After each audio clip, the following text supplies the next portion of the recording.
I'm almost done drawing this map. But Daddy, why are you using paper? Because I've been doing it this way since I'm a kid.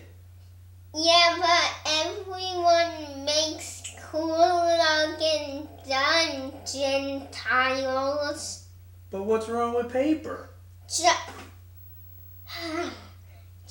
make some tiles already.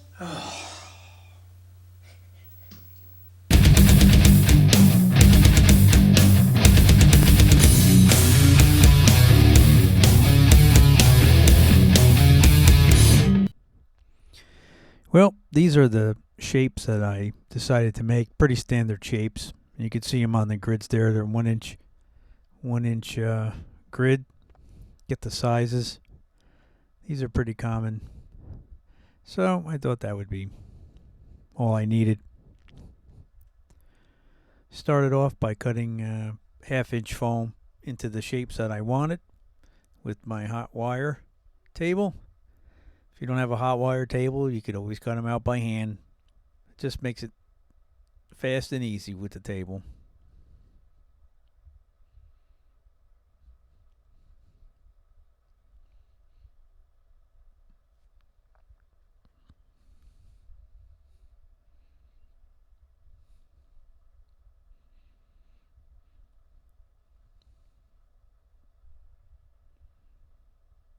Nice and slow.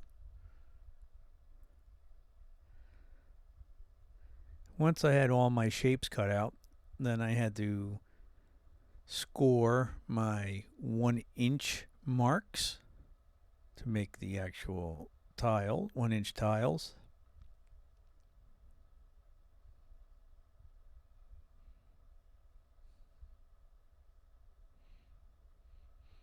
After they were scored with a knife, I just went over that with a pencil to make the scores a little wider and deeper.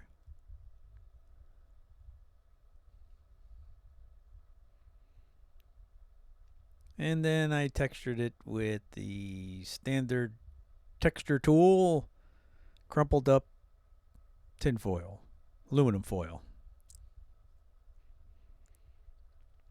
On some of the tiles, I actually gouged out little holes and put scratches in it, so it looked like they've been there for a while.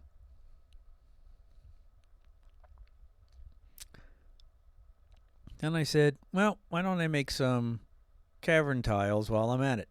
So I took some pieces that I had already cut and used my hand carving tool there and just did some random patterns.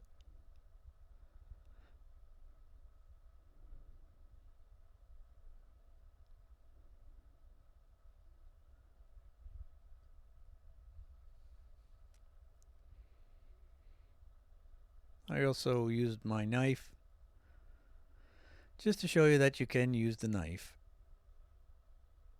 And I chopped up the edges a little bit to give it some more rocky look, sloped look.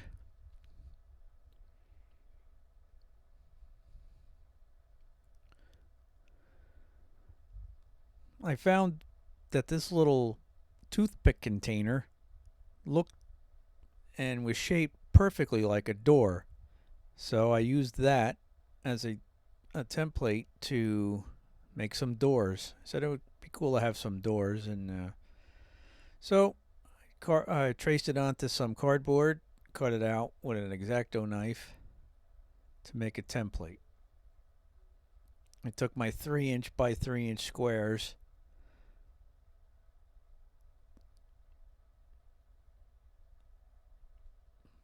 I just tidied up the edges a little bit.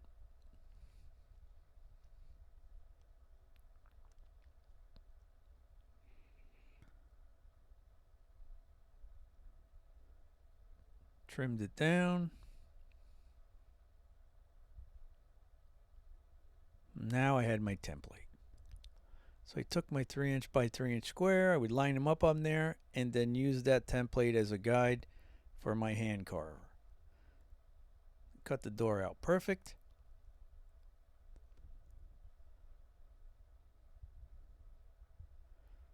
I did that so I could use the archways as an open archway or with a door.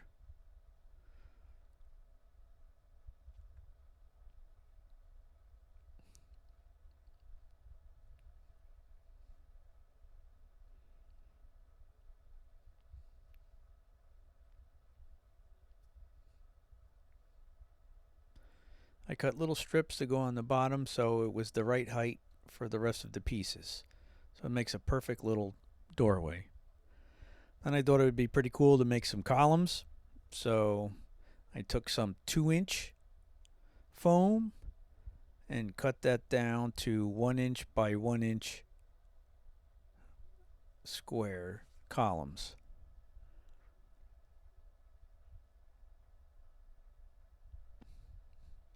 I squared off the edges.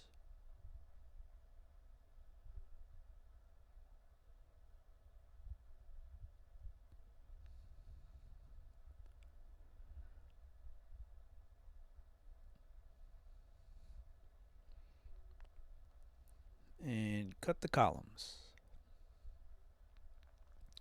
After all the column parts were cut, then I cut 1 inch by 1 inch little squares to be the top and the bottom of the pillars.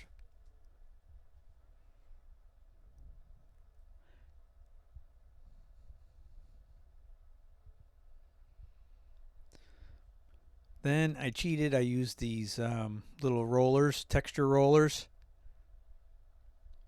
to do the texturing on the columns. It was quick and easy.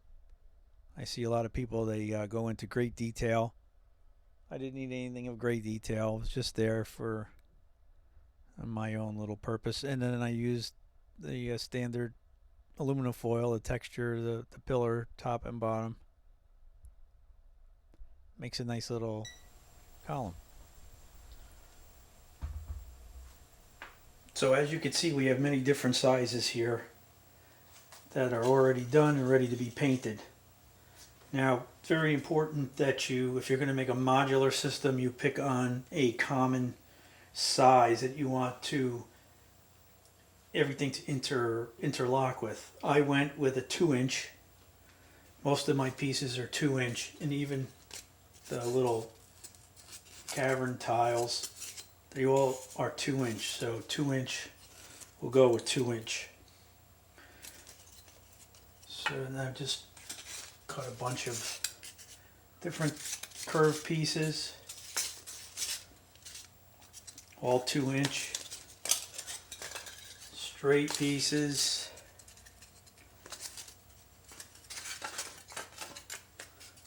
just pick shapes and just watch your sides. And then I did do some tiles that were 3 by 3. And these 3 by 3s I also did reversible, which will be the wood on the one side, the tiles on the other one. Those are the only ones I did like that. That's just what I wanted to do. So you can see the many different sizes that I did here. Bigger pieces, small, pretty common for tabletop gaming. And then again, our door pieces that we're going to do that I did. And again, I took the easy way out doing the texturing on these because I don't have a lot of time to work on these projects, so sometimes I got to take shortcuts. It's good enough for what I need. A lot of people go into a lot more detail when they do their pieces. So if you're pressed for time, do them simple. If you have a lot of time, then of course, spend more time on them and have fun. So now to paint all these. That's a lot of painting.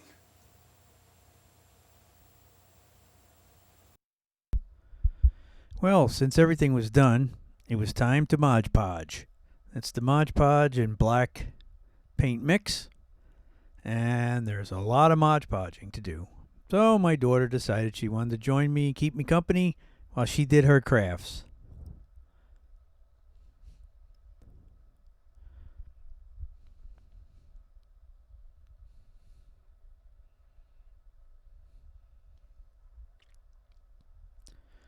Once the Mod Podge was done, I assembled my columns.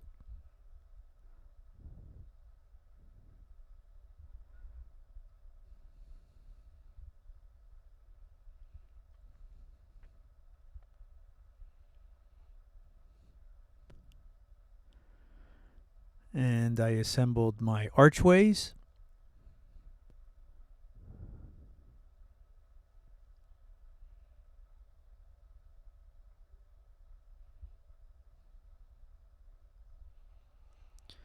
When that was done, I had to Mod Podge the pieces that I was doing a wood texture on.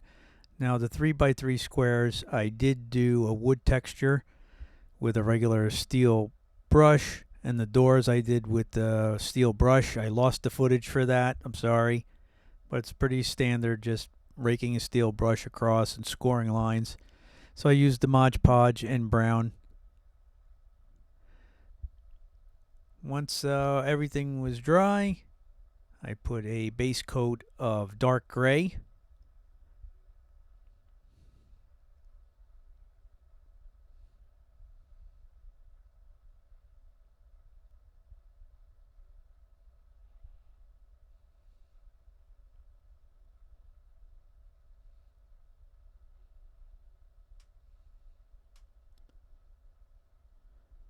Once the base coat of gray was dry, it was time to dry brush on regular gray.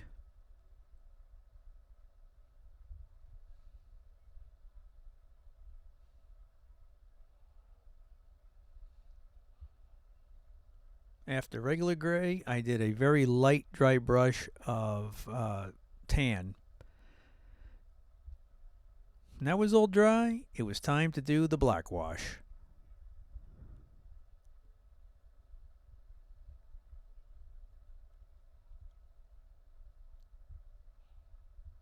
Once that was finished, then I did a dry brush of raw umber and a dry brush of Spanish olive. Gives it a nice dirty look. The doors I painted a base coat of raw umber, and also the underside of the 3x3 panels that I made to look like a hardwood floor. Got raw umber, and then a dry brush of regular brown.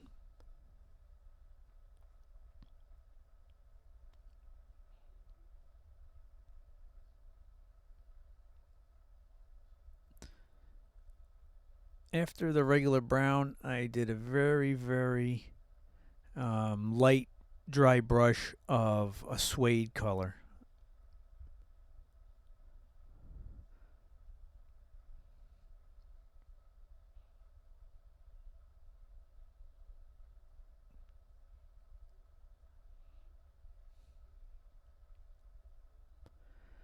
Then the doors just didn't look finished to me, so what I did was I took strips of heavy paper, painted them black, and then I cut them to the size of the door to look like there was iron straps on the doors.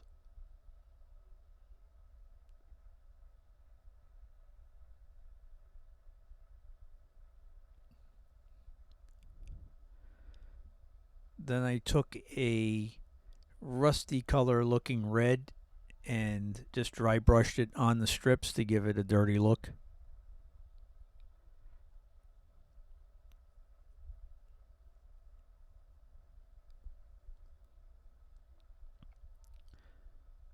And then glued them onto the door.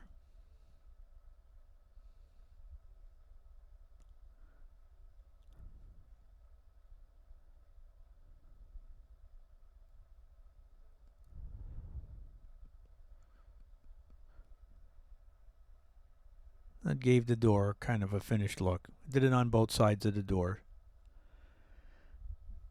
After I finished that, I said, well, what dungeon wouldn't have torches? So I took Q-tips, cut them in half, and then just pulled on the cotton part to make it look like a flame.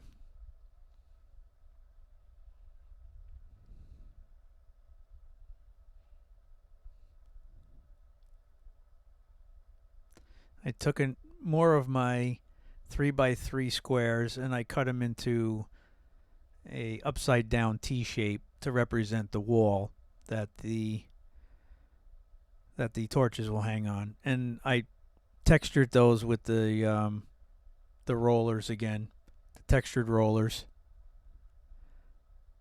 I used regular orange paint, dipped the cotton tip into it, and just brushed it out.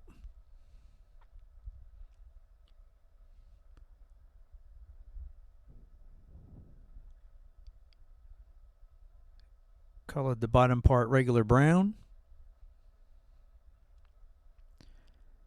Then highlighted it with regular red and a little bit of yellow here and there.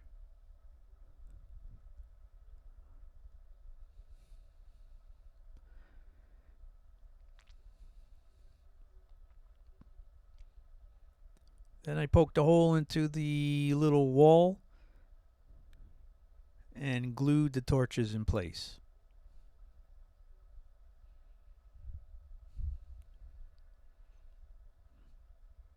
And that's it. Well, my daughter was right again. Dungeon tiles are pretty cool looking. Pretty easy to make. They just take a lot of time. The more you make, the more time it takes, but they look really cool. So, go and make some dungeon tiles. See you next time on Crafts from the Round Table.